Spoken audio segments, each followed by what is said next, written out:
Welcome back to another video, and today we're taking a look at a couple who is arguing over visitation.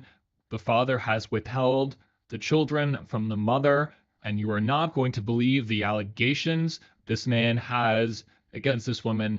And honestly, what she has to say, I don't know, kind of makes me think that he was telling the truth. Let's take a look. Ah, wonderful.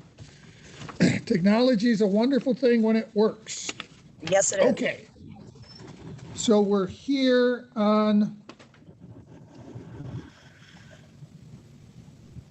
Ms. Hughes' parenting time complaints. According to the complaint, you showed up on Sunday at 6 p.m. To pick up your, is it your son? Yes. And Mr.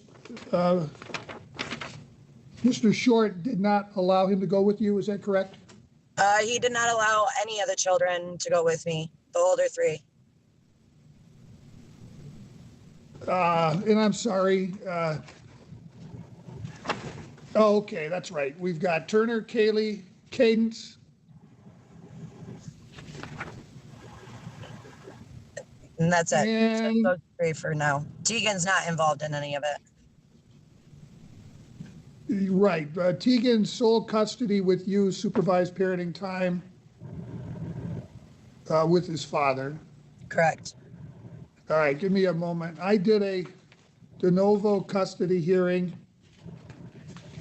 and basically restored the consent custody order that the two of you entered back sometime last year.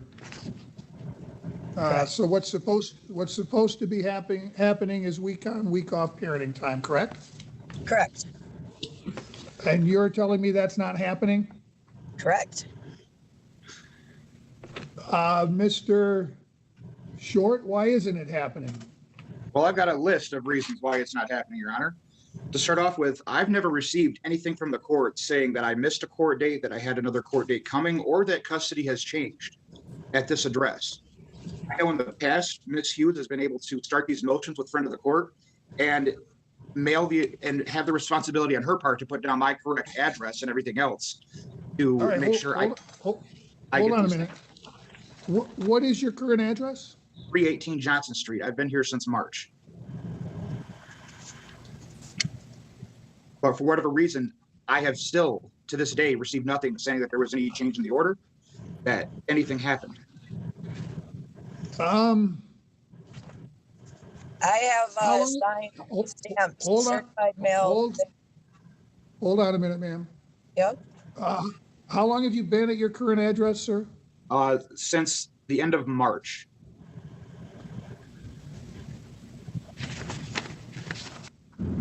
This notice that I just received yesterday was the first piece of mail I've received here from the court.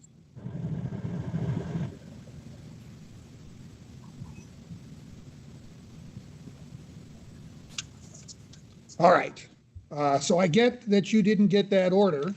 That order was entered as a result of a hearing I held that you were present at.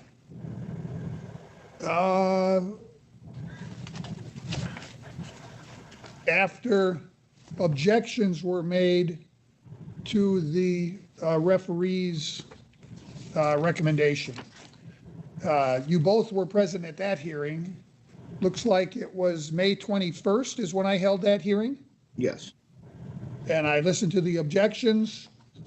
I asked either of you if you had any issues with the referee's evidentiary findings, and you didn't identify any significant issues. And I told you that what I would do is review the referee's factual findings and make an independent decision on the issues presented. And I did that. And I explained all of this in my order after that de novo hearing. The end result of that was I found that the referee shouldn't have changed the order that you two entered into by stipulation back in July 31 of 2019, and I restored that arrangement. So what I'm going to do, sir, is I'm going to make sure you get a copy of this sent to your address, and I expect it to be followed. Okay, can I add in a little bit more here, Your Honor? Go ahead. There's been a big development. On approximately July 15th, Turner, our oldest child, indicated to me that the last time he was with his mother, they were taking a trip up north. And during this trip, while going down the highway, she and two other adult individuals smoked marijuana while going down the road on the highway. Now, this was very, very, very nerve-wracking to learn. And upon farther talking to Turner, he said this has happened multiple times, so numerous that he doesn't even know. Sometimes it's a small trip across town to his grandmother's house. She has to smoke marijuana. There's a lot of different factors here, Your Honor, that's the main reason I have not followed this order that's changed. Greta said it's changed. I never received anything saying it. And once Turner told me that she's literally getting high while driving with the kids in the car, I feel it's my duty as their father. I'm the one that's had custody since 2013. I'm the one that's kept them safe. It's my duty as their father to keep them safe. I know he's not lying. She's just going to call him a liar. I can bring Turner in here right now to back up what I'm saying. She's just going to call him a liar. I'm doing what I have to do to keep them safe, Your Honor. She should have no custody of these kids. This has always been about child support. She does not want to have to pay me child support. Because, for instance, in 2015, she had child support lowered from $90 a week to around $50, with the stipulation that she was going to pick them up after school every single day. Your Honor, in 2 years, she never picked them up from school once. It took literally 3 years later for her to start picking them up from school. Literally, she's been paying something like $40 during those 2 years. It was like $40 a week in child support, which I almost never received. And she never even picked them up from school. This is all simply about being from under that axe that she sees child support as. I'm currently dealing with CPS and the police regarding smoking. So before I ask her about that, if all of these concerns are true, why did you agree to a week on, week off parenting time schedule? I never did, Your Honor. I first agreed to that way back last year, right after my mom had just passed away. I was in an extremely emotionally vulnerable state. I'm an only child. She was a single parent.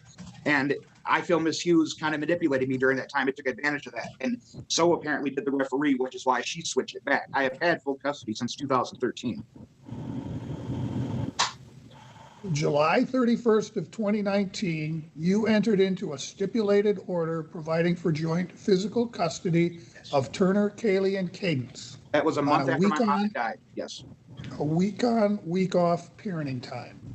That ended up not working out, and she ended up trying to take me back to court for whatever other reason with the ref, at what time the ref decided that it was better off that it actually be reverted back to what it was before. All right, well, so ma'am, are you smoking while you're driving the car that your children are in?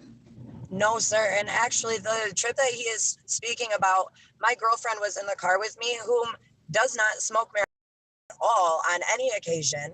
She hasn't in the last probably about 15 years. And it's just me. I smoke cigarettes. She smokes cigarettes. Neither one of us were smoking in the car. And it was me, her, and my 4 children in the same vehicle. There wasn't any extra person in the car with us. We were legally seated, and I was not even going 70 for the whole trip because I was pulling a trailer. So I was going between 65 and 70 because of the trailer that I was pulling. So I find it very hard to believe that Turner would say that I was in the car, considering I did not smoke weed at all the whole trip because I was pulling a trailer. I needed to be in my right frame of mind. I didn't even smoke before I left the house that morning or anything. I smoke. Children are in bed, and I no longer have a obligation, and I can chill and relax and have a moment to myself before I go to bed so I can sleep. I don't smoke when I drive across town. I am perfectly fine going a whole day without smoking. I don't have a need to smoke every second of every day. All right. The concerns raised are legitimate concerns if they're true. I can't deal with those today. CPS can certainly deal with them. If CPS determines that there's probable cause to believe that happened, they will intervene and they will do something. But I am not changing the order that I put into effect. I expect it to be followed. I will make sure, sir, that you get a copy of it sent today. I expect, absent intervention by CPS, that the children will be transferred to their mother. I'm trying to remember when the exchange day is supposed to be. They're supposed to be Sundays, and I tried to attempt to pick up on my Sunday this week because this is supposed to be my week of visitation, and he again denied me. So I'm in the middle All of my right. visitation week. I'm going to flip-flop the weeks. We will make the week begin on Sunday, ma'am. That'll now be your new week. Again, if CPS intervenes, I'll deal with that later. If some other kind of motion is filed, I will deal with that. But for now, I expect my orders to be followed. We'll make sure you get a copy, sir. All right. Perfect.